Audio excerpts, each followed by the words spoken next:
Gentleman from Florida. Thank you, Mr. Chairman. Gentlemen, I've received over 500 emails from my constituents concerning this hearing. Let me read 2 of them to you. Barbara Rufo of Winter Garden writes, "One executive bonus could build 1 school. Imagine what all that bonus money could do." Frank Krasuski of Orlando writes, "Put them all in jail," which is where I would be if I robbed a financial institution. I'd like to go back to Mr. Green's earlier question about where all the money went, and I'd like to focus specifically on a deal the government made several months ago with Citigroup. I provided a copy of the Section 129 report on that deal, which of course you already have, to Mr. Pandit at lunchtime. So you've had several hours to examine the details of the deal itself. Let's talk about where all the money went. Mr. Pandit, that was a $306 billion deal, correct? $301 billion, Congressman. Well, let's take a look at page 3. Under heading number 2, Treasury and the FDIC also have agreed to share with Citigroup losses on a designated pool of up to $306 billion in primarily mortgage-related assets. What's the difference here? 301, 306? 301 is the number, Congressman. Well, you know, $1 billion here, $1 billion there, soon you're talking real money, Mr. Pandit. I understand. I just want to make sure that we're speaking about the same number.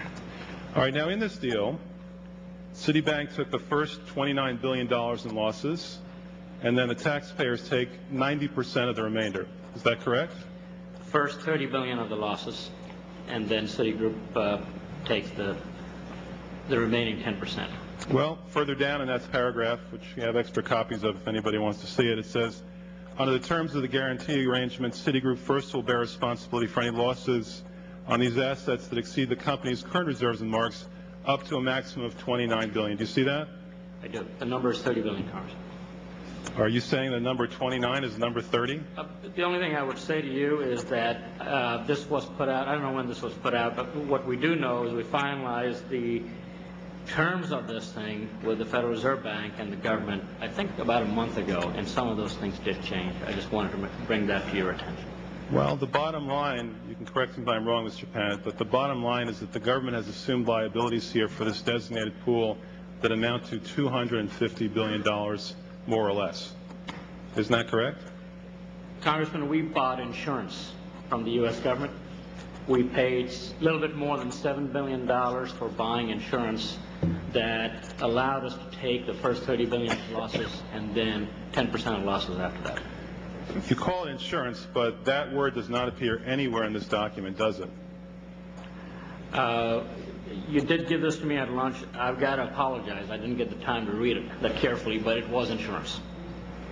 So the government gets $7 billion in preferred stock, and the government's on the hook for $250 billion in losses. Is that correct? We're on the hook first for the losses we talked about, and the $7 billion of insurance is for losses beyond that, not unlike every other insurance contract. Whether you buy insurance on your house, your car, you pay insurance premiums, you're on the hook for your deductible, and then, of course, the insurance company is liable for the value beyond that.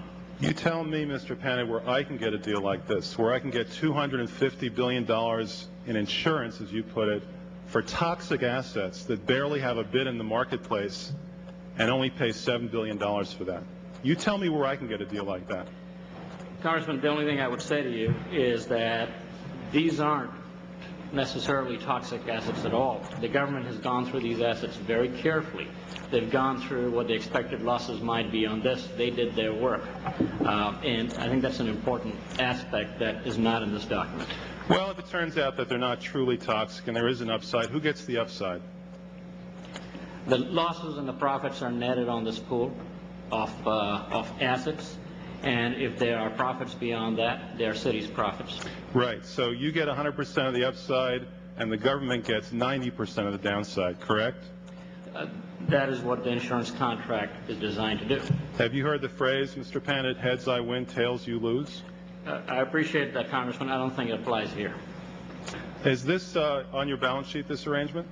Yes, it is, Congressman. Do you know if it's on the Federal Reserve's balance sheet? They are responsible for $234 billion of losses. Do you know if the Federal Reserve put it on its balance sheet? Congressman, I couldn't tell you. I think there is, some of this is with the FDIC, some of this is with the Treasury, some of this with the Federal Reserve. I don't know the exact details. We're happy to get back to you. The gentleman's time has expired. The gentleman from Connecticut.